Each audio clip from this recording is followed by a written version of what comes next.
Assalamualaikum warahmatullahi wabarakatuh. Terima kasih. Alhamdulillahi rabbil alamin. Wa bihi nasta'in ala umuri dunya waddin. Wassalatu wassalamu ala ashrafil khalqi wal anbiya'i wal mursalin. Sayyidina wa maulana Muhammadin wa ala alihi wa ashabihi ajma'in, amma ba'd. Para ustazat yang saya muliakan, ibu-ibu sekalian, jamaah Majlis Ta'lim Al-Itrah At-Tahirah yang dimuliakan Allah. Mudah-mudahan kita termasuk yang dimuliakan oleh Allah di dunia dan di akhirat. Amin ya rabbal alamin. Syukur alhamdulillah, di siang hari ini, di awal bulan, kita berkumpul bersama-sama untuk kembali mengikuti pengajian. Mudah-mudahan pengajian ini besar manfaatnya buat kita sekalian, dan semoga Allah membalas kehadiran kita dengan balasan pahala yang sebesar-besarnya, dan semoga dengan kemurahan Allah berkenan mengampuni kekurangan dan dosa-dosa kita. Amin ya rabbal alamin. Mari ibu, kita membahas lanjutan sunnah-sunnah wudhu ya. Di dalam kitab ini yang ditulis sunnah-sunnah wudhu ada 10 dulu dibilang ya. Nah sekarang ini lanjutan dari sunnah wudhu, yaitu nomor 7 ini ya. Di halaman 35 itu di atas sekali ada kalimat wa takhlilu asabi'il yadaini wa rijlaini ya. Ini sunnah wudhu yang ketujuh, dan menggosok-gosok ya, menyelat-nyelati jari-jari, 2 tangan dan 2 kakinya ya. Jadi ketika berwudu kita membasuh tangan. Ini membasuh tangan hukumnya sunat ya. Kemudian di dalam membasuh tangan ada lagi tuh nanti ya, ketika membasuh tangan lempengan fardu ya. Jadi ada membasuh tangan lempengan sunat. Jadi ada membasuh tangan lempengan sunat itu pertama kali. Ada membasuh tangan lempengan wajib. Itu habis membasuh muka. Habis muka itu disunatkan menyelat-nyelatin begitu ya. Masukin ya, jari-jari ke celah-celah jari yang lain. Itu yang namanya takhlil asabi'il yadain wa rijlain. Nah ini yang kita bahas caranya nih. Ini yang lanjutannya nih. Halaman 35 baris kelima. Wa kaifiyatu takhlilil yadaini bitasbik. Dan caranya takhlilul yadain itu ialah dengan dijalinkan jari-jarinya. Ini ngomongnya begitu, dijalinkan. Ya tadi memasukkan ya jari tangan ke celah antara jari-jari yang lain, gitulah. Ya begini gambarannya. Ya, begini gambarannya yang disebut tasbik. Jadi bitasbik itu artinya memasuki jari-jari tangan yang kanan ke selah-selah dari jari-jari yang kiri. Gitu, ya. Itu. Kalau tangan begitu aja, mudah sekali, tinggal masukin, udah. Sebetulnya kan yang wajib kan membasuh tangan dari ujung jari sampai ke siku begitu. Nah sunatnya ini menyelat-nyelatin. Anggap dia nggak kerjain begini, ya sah juga. Karena yang pernah saya bilang, air itu kan halus, dia masuk ke celah-celah begitu. Ya. Walaupun nggak ditasbik, nggak diselat-selatin, tetap aja air tuh masuk. Ya, ke celah-celah jari-jari. Maka ini untuk memastikan, maka disunatkan. Sunat aja ini begini. Anggap nggak diginiin, tetap aja sah. Karena air itu halus, dia akan memasuki ke celah-celah bagian-bagian itu. Ya. Itu yang disebut tasbih. Nah sekarang ketika membasuh kaki kan rukun atau fardu wudu ya. Fardu wudu yang ke berapa kalau kaki? Yang kelima, yang keenam tartib. Ketika membasuh kaki disunatkan juga itu. Sebetulnya ketika kita membasuh kaki ya itu ya otomatis lah air masuk ke ke celah-celah jari-jari kaki. Cuman untuk melengkapinya supaya lebih lengkap, maka diselat-selatin. Caranya bagaimana? Nah, ini yang mau dibahas. Wa kaifiyatur rijlaini, dan caranya pada dua kaki ialah dengan cara ya, bi ayyabda'a, ialah dengan cara memulai bi khinsiri yadihi, dengan jari kelingking al yusra, bi khinsiri yadihil yusra, dengan jari kelingking tangan kirinya. Ini nih tangan kiri ini. Min asfalir rijli, nah, dimulai dari kaki, kakinya ya, mubtadi'an bi khinsirir rijlil yumna, dengan memulai pada jari kelingking kaki kanannya. Repot sini dah, saya mau diri, saya jengkang ntar lagi. Jadi ibu ya, ini nih jari kelingking dipakai. Kenapa jari kelingking, nggak jempol aja yang gedean? Susah masuknya. Yang kecil dipakai nih yang kelingking ya. Nah, kemudian dimulai dengan kaki kanan ya. Bukan kaki kiri katanya, kan biasa itu sunat ketika membasuh yang ada dua anggota dimulai kanan dulu baru kiri. Nah, sekarang disuruh selat-selatin nih yang kanan dulu, dimulain dengan kelingking kaki kanan, masukin tuh dari bawah. Emang yang gampangan, cuman duduk wudunya. Kalau nggak duduk bisa kejengkang. Duduk wudunya, ya masukin atau begitu masukin, ya. Jadi dimulai dari kelingking yang kanan, diakhiri dengan kelingking, mau nggak mau begitu caranya. Mulain kelingking kanan, terus kelingking selanjutnya, terus yang jempol kanan. Nah, terus yang jempol kiri, terus habisnya kelingking kiri. Ya, emang repot banget itu, repot aja udah. Ya udahlah, bagaimana ke caranya? Ya dibentet, diapain ke? Yang penting airnya dari atas, airnya kan dari atas, dibentet aja dikit udah. Ya, repot banget ini emang, saya akuin. Maka kudunya ini pakai kudunya duduk begitu. Ya, susah udah. Saya khawatir ntar gara-gara yang sunat jatuh lagi kejengkang di kamar mandi. Maka banyak orang, maaf nih ya, meninggal jatuh di kamar mandi. Banyak. Itu paling rawan istilahnya. Khususnya bagi yang punya penyakit gula, penyakit apa, dijatuh ke kamar mandi nggak ada yang tahu dah. Iya, kejedot kena kepalanya, pendarahan berat ya. Maka jadi jangan coba-coba begitu ngerjain ini tapi nggak pakai duduk. Ya. Kita pun khawatir juga kalau diduduk malah jengkang juga ntar lagi ke belakang, kan serba salah. Iya, di kamar mandi, namanya kamar mandi banyak air. Iya, tempatnya licin. Ya udahlah, itu kan cerita aja ini. Yang penting siramin dari atas juga dia udah. Iya, demi keselamatan maksud saya, lebih-lebih yang tua, bahaya itu. Ntar mau praktekin ini jadi jangan, bahaya. Demi ngejar yang sunat jadi berbahaya. Sebetulnya kan tadi bisa ya dengan nggak pakai cara ini, pakai masukin kelingking ke jari kaki kelingking dulu begitu. Ya tadi saya bilang dari atas disemprot dah, atau diguyurin, dibentet-bentet dah. Apa tuh dibentet-bentet? Ya ibu, yang penting kan paham omongan orang. Mau apa kayak bahasanya? Dah, repot banget ini. Nih saya ulangin, wa kaifiyatur rijlaini bi ayyabda bi khinsiri yadihil yusra min asfalir rijli mubtadi'an bi khinsir rijli lil yumna khatiman bi khinsiril yusra. Artinya nih saya ulangin, dan caranya pada dua kaki ialah dengan jari, memulai dengan jari kelingking.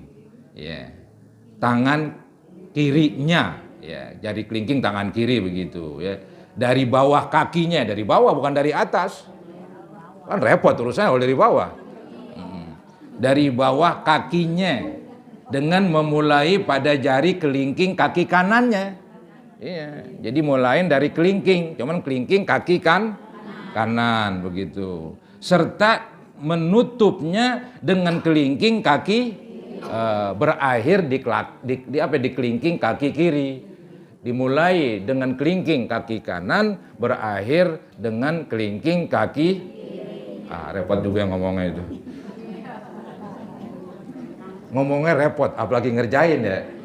Begitu udah, ya udah bisa ditinggal itu nggak apa-apa itu. Ini asal tahu aja. Kemudian wa taqdimul yumna, ini yang ke-8 ini. Yang ke-8 dari sunnah wudu. Ya, dan mendahulukan sebelah kanan, balik. Min yadaihi, dari dua tangannya. Tangan ada dua, kanan kiri. Cakepnya kanan dulu baru kiri. Anggap kiri dulu baru kanan, paling makruh, masih sah wudunya. Masih sah wudunya. Yang bagus kanan dulu ya. Min yadaihi, dari dua tangannya, terus warijlaihi, dan dua kakinya ya. Kaki ada dua, kanan kiri. Nah bagusnya mulain kanan dulu baru kiri. Anggap kiri dulu ya masih sah, cuman nggak bagus ya, makruh istilahnya ya. Alal yusra minhuma, atas sebelah kiri daripada keduanya. Ada tangan kanan, tangan kiri, yang kanan dulu. Ada kaki kanan, kaki kiri, yang kanan dulu. Begitu. Ya, ini sih gampang udah. Selanjutnya, ammal udwanil ladhani yashulu wasluhuma ma'an kal khaddaini fala yuqaddimul yumna minhuma bal yutahharani dab'atan wahidatan. Artinya, adapun pada anggota yang mudah mencucinya secara bersamaan, seperti pipi, ya pipi bareng, masih basuh muka, pipi kanan dulu, pipi kiri. Ya, nggak sekalian pakai kaca begitu wudunya, kan repot urusannya. Ya.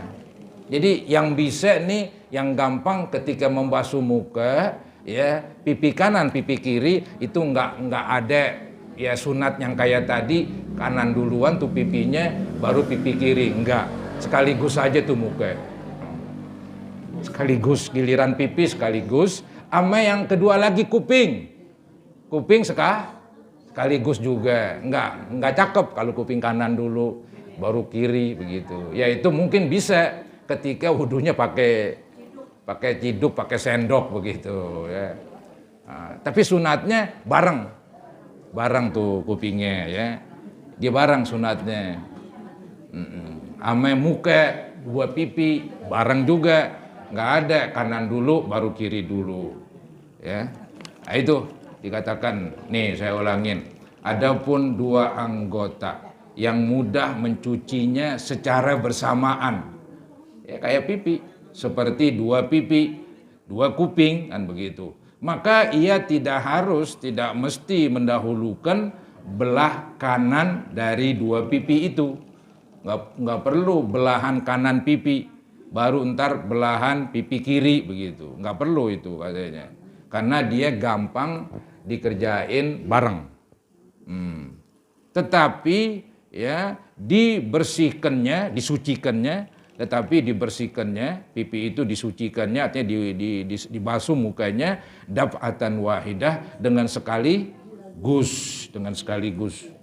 Jadi enggak pipi kanan dulu baru kiri, enggak dah. Sekaligus, gampang. Juga kuping gampang sekaligus ya. Selesai. Paham tuh ya? Paham, kita lanjutkan. Ini gampang semua ini. Wa zakarul musannifu sunniyata tathlithil udwil magsuli wal mamsuhi fi qaulih. Dan musannif artinya pengarang menuturkan ya, mengatakan sunnahnya tiga kali pada anggota yang dicuci dan yang diusap. Jadi ada perkataan pengarang kitab ini, di antara sunnah wudu basuhnya tiga kali. Ya, sunnah wudu basuhnya 3 kali 3 kali. Seandainya sekali rata, ya dipengen sekali aja boleh aja. Misalnya airnya dikit, tapi ramainya 3 kali 3 kali. Baik ketika membasuh, ya, kan ada kan dalam wudhu anggota yang dibasuh seperti muka dan tangan. Ada juga di dalam wudhu anggota yang diusap, itu bagian kepala.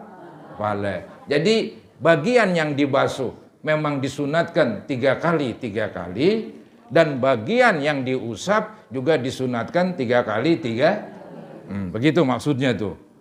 Nih, dan musannif menuturkan sunnahnya 3 kali, ya, 3 kali pada anggota yang dicuci dan yang diusap. Yang dicuci muka, tangan, begitu. Contohnya yang diusap seperti kepala, ya, kuping, begitu. Fi kaulihi, nah ini dalam perkataan musannif nih, dalam perkataannya wat taharatu salasan. Ya, dan bersucinya 3 kali, ya, 3 kali. Jadi sunat bersucinya 3 kali 3 kali. Maksudnya giliran basuh 3 kali sunatnya, giliran usap juga 3 kali usapnya. Wa fi ba'din nusakhi, dan dalam sebagian kitab-kitab wat takraru, ada yang wat tikraru, wat takraru ailil magsuli wal mamsuhi, dan mengulang-ngulang 3 kali, yakni untuk anggota yang dicuci dan yang diusap. Jadi ada beberapa kitab bacaannya beda-beda, maksudnya sama. Ada satu kitab berbunyi wa taharatu salasan, bersuci 3 kali 3. Ada kitab yang lain wa takraru lil magsuli wal mamsuh, ya, dan mengulang-ulang 3 kali bagi anggota yang dibasuh dan bagi anggota yang diusap. Sama itu maksudnya, itu dua omongan. Yang penting sunat 3 kali 3 kali. Kalau kelebihan, ini yang repot. Iya, makruh kalau kelebihan. Tapi kalau dia belum yakin 3 kali kan repot juga. Iya, dia udah 3 kali. Cuman ada tadi yang belum kebasuh, ya timbah lagi jadi 4. Iya. Jadi nih 3 kali nih bila mana basuhannya rapi sebelumnya, maka sunat 3 kali. Ya. Kalau memang istilahnya di belum yakin, apa boleh buat? Ya apa boleh buat? Ditambah lagi. Cuman kalau udah yakin 3 kali rapi, ditambah lagi, itu jadi makruh katanya, buang-buang air. Buang-buang air itu. Baik, selanjutnya nih, wal mualatu, ini sunat wudu yang ke-10. Yeah. Wal mualatu diartiin di sini, dan sunat berturut-turut. Ini kalau menurut pemahaman saya kurang pas ini.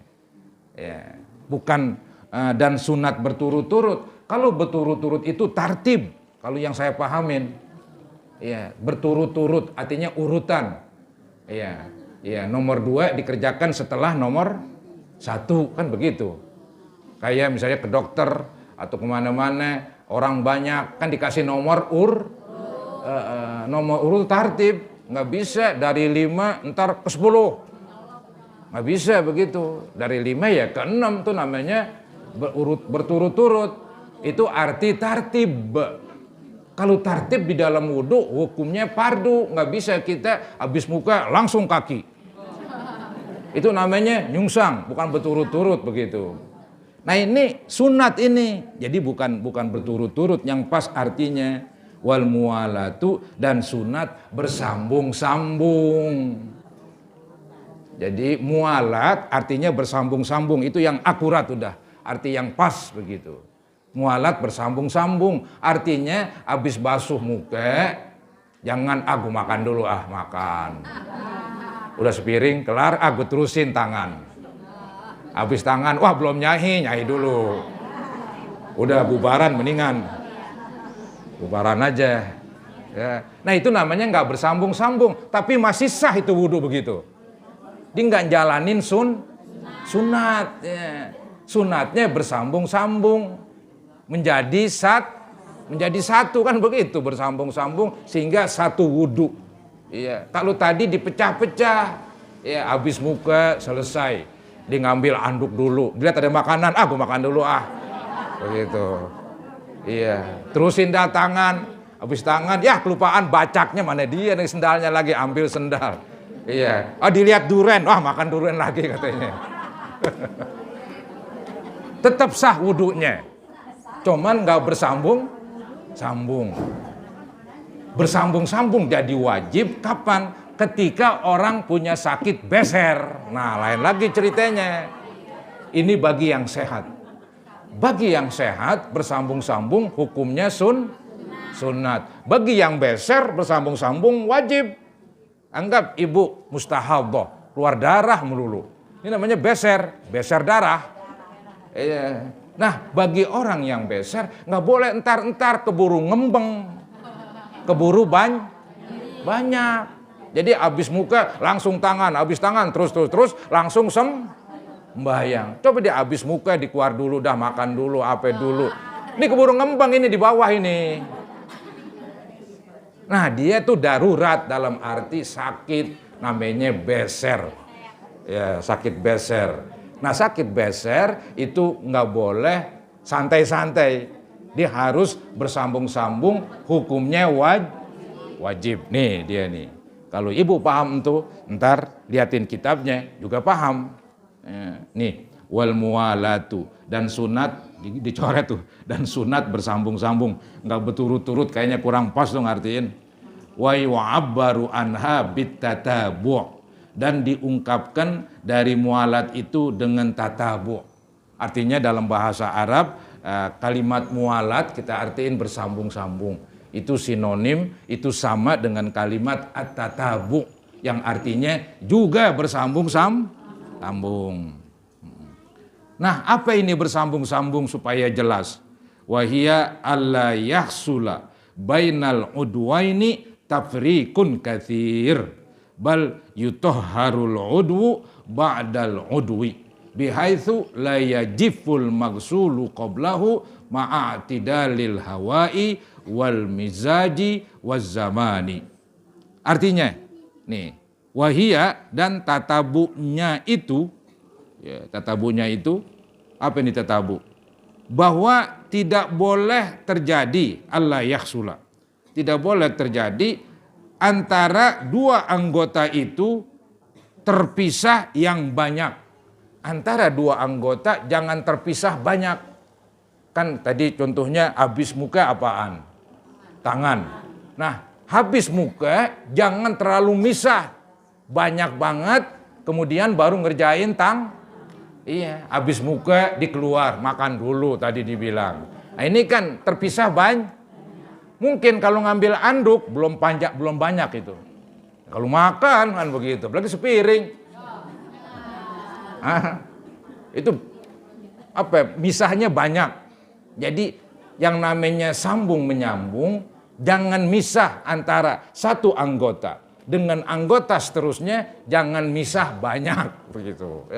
Jangan dipisah oleh kerjaan lain yang panjang. Antara muka dan tangan, antara tangan dan kepala, antara kepala dengan kuping, antara kuping dengan kaki. Ini jangan dipisahin dengan kerjaan yang lama banget. Ya, kalau mau dipisahin bolehlah, tapi kerjaannya cepet. Kayak misalnya habis basuh muka kelupaan ambil anduk terusin, itu masih menyambung lah. Ya, habis muka ngambil apaan nih? Ya, misalnya sendal, ya masih sambung menyambung. Ntar tinggal terusin aja. Ya, nggak perlu dari muka lagi. Terusin aja. Karena itu yang misahin pendek. Yang repot kalau misahin panjang. Itu dia. Maka jangan ada pemisah lame atau panjang. Nih dikatakan apa itu tadi, bahwa tidak boleh terjadi antara dua anggota itu terpisah yang banyak. Tafriqun katsir, terpisah yang banyak. Tetapi harus disucikan anggota itu sesudah anggota sebelumnya. Ya, jadi habis muka langsung dah tangan. Jadi tangan dikerjain, dibasuh sehabis basuh muka, nggak ada misah-misah. Ya. Demikian. Sekiranya tidak kering anggota yang dicuci sebelumnya. Itu digambarin lagi nih, kira-kira nggak kering tuh anggota yang duluan dicuci. Tadi contohnya saya basuh muka. Habis basuh muka, kan basuh tangan. Ketika saya basuh tangan, muka belum kering. Kalau muka udah kering, kayaknya ini lama ini. Jaraknya lama begitu. Ya pasti masih basah dong. Habis muka langsung tangan. Masih basah tuh muka. Iya, masih basah. Karena deket jaraknya. Kecuali jaraknya jauh tadi. Habis muka, makan dulu. Habis makan, nyahi dulu. Ya, kita kacain muka kita, wah udah kering. Ini namanya mualatnya hilang ini. Sambung menyambungnya hilang. Kita pengen sambung menyambungnya tetap ada. Ciri-cirinya anggota yang sebelumnya dicuci masih basah. Repot banget ya neranginnya ini. Ya, baik. Selanjutnya, serta keadaan sedang udara. Tuh, kebetulan udaranya sedang. Kalau udaranya panas banget, mungkin kayak di Arab begitu, habis muka, cuman ngambil anduk doang, mau terusin tangan, wah muka udah kering. Karena panas, itu bukan patokan. Itu masih dikatakan sambung menyambung. Karena keadaannya yang panas banget, nggak jadi sandaran, nggak jadi patokan. Maksudnya begini, saya wudhu di negara Saudi, musim panas begitu. Habis basuh muka, saya ngambil anduk sebentar, kemudian bawa lagi ke kamar. Sampai di kamar, muka udah kering. Ini masih mualat, masih sambung menyambung. Lo kan udah kering. Udah keringnya gara-gara cuacanya terlalu panas ya, jadi menyebabkan cepat kering. Itu ya, begitu maksudnya tuh. Ya, jadi ma'atidalil hawa, serta keadaan sedang udara, wal mizaj, dan pembawaan tubuh. Mizaj, keadaan tubuh kita. Mungkin boleh jadi lagi sakit panas kita nih. Berwudu, basuh muka dah, habis basuh muka ngambil anduk sampai ke kamar mandi udah kering tuh muka. Gara-gara emang tubuhnya lagi panas, ya itu pun nggak jadi patokan, tetap masih dikatakan bersambung-sambung. Ya. Waz zaman dan zamannya, zaman musim panas begitu. Wa idza sallatha fal i'tibaru bi akhiri ghuslatin. Dan apabila ia melakukan 3 kali, maka perhitungannya dengan akhir cucian. Maksudnya nih, kalau kita membasuh 3 kali, kan tadi kan ketika kita membasuh selanjutnya, yang sebelumnya kan belum kering, ya. Itu kalau yang 3 kali, yang diambil ya pasti yang terakhir, ya mungkin agak sulit gambarannya itu. Jadi misalnya ini mukanya dibasuh separuh kali, separuh sekali, baru lagi, sekali lagi begitu. Ntar tuh yang dijadiin pegangan yang terakhir. Ya mungkin basuhan yang pertama udah keburu itu nggak dianggap. Yang dianggap nih supaya mualat, supaya sambung menyambung. Yang penting yang diperhitungkan basuhan terakhir yang ketiga itu. Itu sih maksudnya. Ya, wa idza sallata fal i'tibaru bi akhiri ghuslatin. Dan apabila ia melakukan 3 kali, maka perhitungannya dengan akhir cucian. Ya, dihitung dari yang terakhir. Yang terakhir masih basah, berarti sambung menyambung. Jangan yang pertama, mungkin yang pertama udah kering kali. Ya. Kemudian, wa innama tundabul mualatu fi ghairi wudu'i sahibid darurah. Dan disunatkan, di sini berturut-turut lagi. Saya artiin, disunatkan bersambung-sambung itu pada selain wudunya orang yang mempunyai darurat. Ya, maksudnya nih, tadi yang saya bilang tuh, bahwa kita disunatkan bersambung-sambung bagi orang yang sehat. Kalau yang sakit kayak beser, maka sambung menyambung hukumnya wajib begitu. Tujuannya supaya nggak keburu banyak tuh besernya. Ya, nggak keburu ngumpul. Ya. Jadi kalau beser nggak boleh entar-entar. Bahkan habis wudhu langsung sembayang. Kalau entar-entar lagi bikin banyak. begitu. Kalau yang sehat bebas, yang sehat ya habis wudhu makan dulu, ngobrol dulu, selesai makan ngobrol baru sembahyang. Jaraknya antara wudhu dengan sembahyang jaraknya nggak sambung menyambung, ada yang nyelak gitu, ada makan dulu, ada ngobrol dulu. Itu nggak ngapain-ngapain karena dia sehat. Tapi kalau dia sakit punya beser, nggak bisa begitu. Sambung menyambung jadi wajib. Itu dia. Wa innama tundabul muwalatu fi ghairi wudu'i sahibid darurah. Disunatkan bersambung-sambung, bukan berturut-turut, disunatkan bersambung-sambung itu pada selain wudunya orang yang mempunyai darurat, orang yang sakit. Kalau yang sakit sambung menyambung hukumnya wajib bukan sunat. Nih, amma huwa fal muwalatu wajibatun fi haqqihi. Amma huwa, adapun dia itu, yaitu sahibud darurah. Adapun dia itu sahibud darurah, orang yang sakit, maksudnya begitu.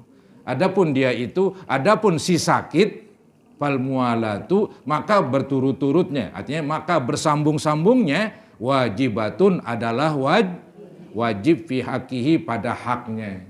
Artinya bagi si yang sakit, bagi yang beser, jadi mualat hukumnya wajib begitu.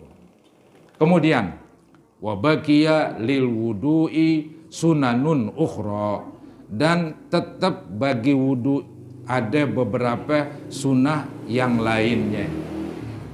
Jadi tadi kan cuma 10 tuh sunat wudu disebut di kitab ini. Sebetulnya katanya ada lagi yang lain, cuman nggak disebutin dah. Begitu. Jadi sebetulnya sunnah wudu banyak begitu. Nih. Dan wabaqiya lil wudu'i sunanun ukhra, dan tetap bagi wudu ada beberapa sunat yang lainnya mazkuratun fil mutawwalat, dan tersebut dalam kitab mutawwalat, kitab yang panjang. Dalam kitab yang gede, yang panjang, lebar, itu sunat wudu bukan 10 doang.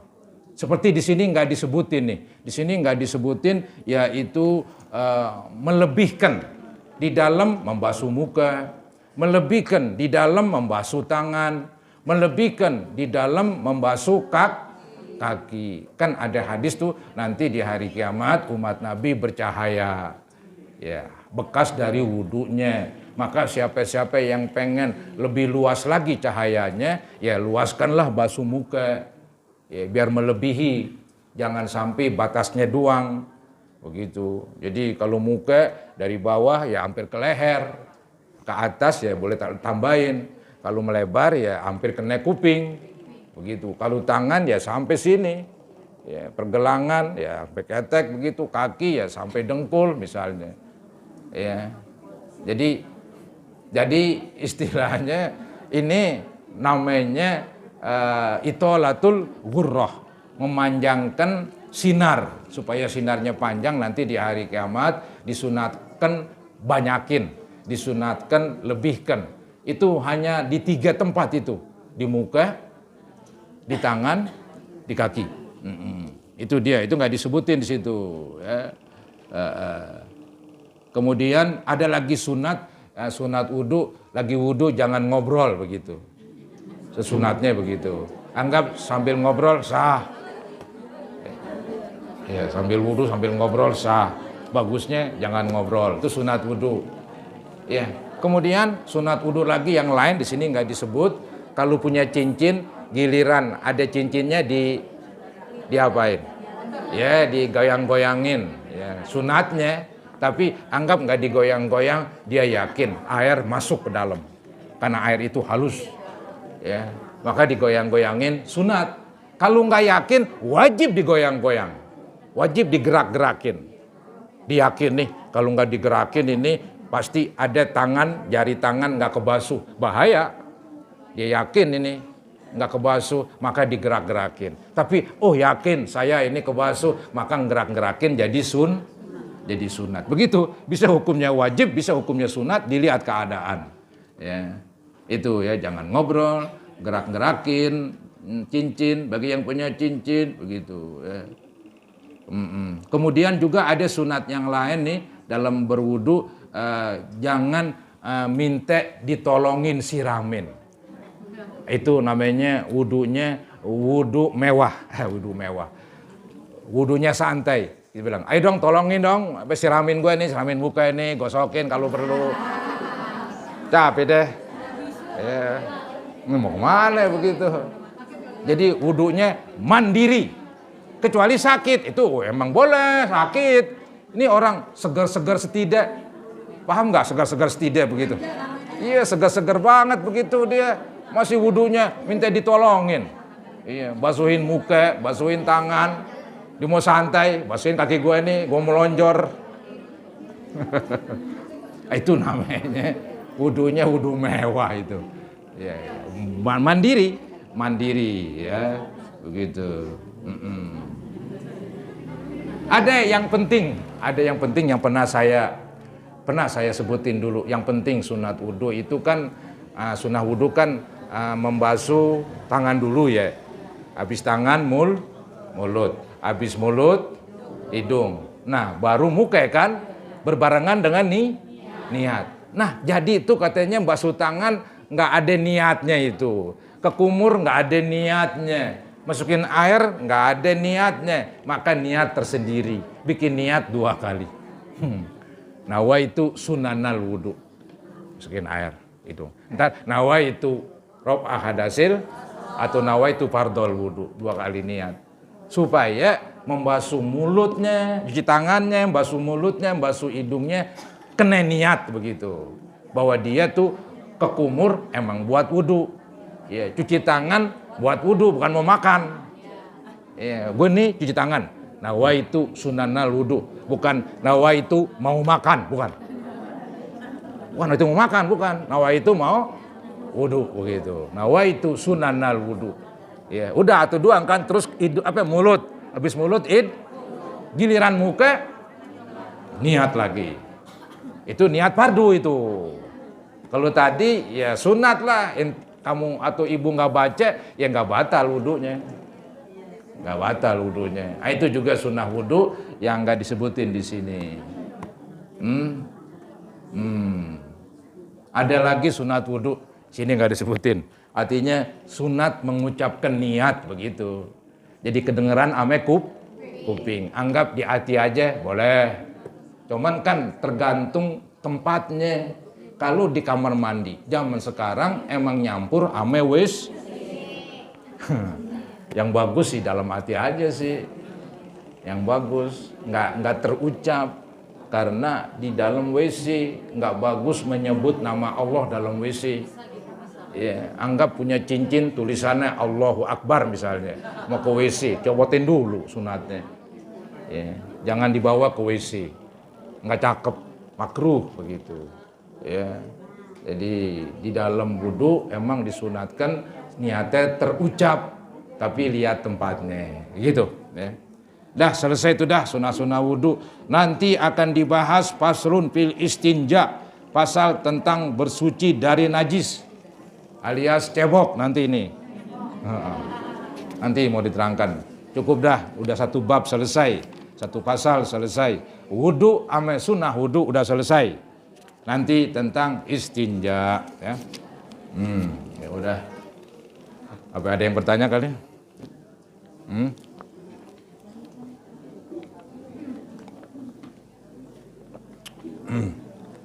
Ya udah, apa silakan. Boleh banget ya. Jadi ada pertanyaan, udara dingin atau emang dia sakit, bawaannya tuh tubuhnya dingin aja begitu. Iya, kemudian sama ya. Jadi ini yang penting dingin. Mau dingin tubuhnya, orang lain nggak kedinginan atau dingin memang udaranya. Yang penting wudu dengan air hangat boleh banget, nggak ada masalah. Nggak ada makruh, apalagi nggak sah begitu, nggak ada. Bahkan ada bahkannya nih, bisa jadi wajib pakai air hangat. Kalau kita tahu nih pakai air dingin pada sakit, ntar nggak bisa ngapa-ngapain dah, celentang aja, kan begitu. Wajib pakai air hangat, wajib untuk menjaga diri supaya nggak sakit begitu. Jadi nggak ada masalah itu tergantunglah lihat keadaan ya. Jadi malah bisa jadi mesti wudu pakai air anget supaya tubuh kita nggak sakit. Ya, biarin masak dulu tuh air. Ya, nggak apa-apa. Kadang-kadang emang orang salah paham. Salah pahamnya di sini nih. Dulu waktu kita bahas tentang air itu syaratnya jangan berubah. Jangan berubah rasanya. Jangan berubah warnanya. Jangan berubah baunya. Dibilang air hangat berubah rasanya. Itu salah paham dia. Ini pengertian berubah rasanya nih di lidah. Airnya berubah iya, saya cicipin, manis. Wah, nggak boleh buat wudhu, air berubah rasanya. Air manis, taruhin gula itu. Jadi pengertian berubah rasanya artinya air itu nggak manis lah, nggak dicampur dengan sesuatu. Kalau berubah rasanya dengan dipegang ame tangan, anget-anget, nggak ngape-ngape. Itu harus dipahamin itu. Kadang-kadang ya salah pemahaman, ya begitu akhirnya. Jadi nggak ada masalah tuh air hangat begitu. Ya. Emang ada tuh lagi dibahas dalam kitab, jangan wudhu air terlalu panas. Kenapa? Entah jadi terburu-buru, terbirit-birit. Juga ini tadi air terlalu dingin, terbirit-birit lagi wudhunya. Terburu-buru.